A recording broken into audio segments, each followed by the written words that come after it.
আমরা অনেক বড় বড় ডাক্তারের নাম শুনেছি, অনেক বড় বড় ডাক্তারের কাছে অনেক বড় বড় ভিজিট দিয়ে ডাক্তার দেখাই, কিন্তু তাই ইনি একজন যে বসে আছেন, এই যে বিপ্লব শিকদার, ক্যানিংয়ে বাড়ি।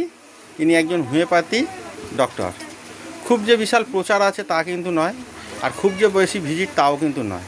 ইনি একজন সুন্দরবনের প্রত্যন্ত অঞ্চলে এসে চিকিৎসা করান। এনার এখন যে আমরা গ্রামটায় দাঁড়িয়ে রয়েছি সেটা হচ্ছে কাঁঠালবেড়িয়া, হেমনগর থানার মধ্যে পড়ে।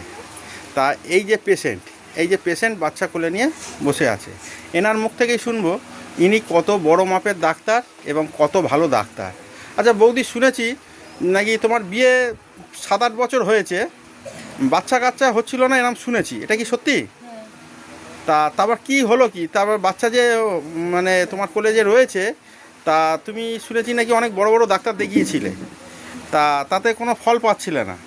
তা এনার কাছে এসে এনার ট্রিটমেন্টে তোমার মা হয়েছো, এটা কি সত্যি? এটা সত্যি?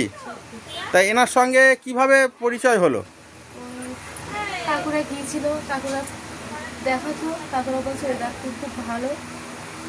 তা আমরা বলছি তাহলে ঠিক আছে, আমরা দেখো আমাদেরও বাচ্চা কাচ্চা হচ্ছে না, তাই আমরা ওই ডাক্তার মানে এই ডাক্তারের যোগাযোগে। তা কতদিন ওষুধ খেয়েছো? 1 মাস। 1 মাস? 1 মাস খাওয়ার পর তারপর তুমি রেজাল্ট পেয়েছো?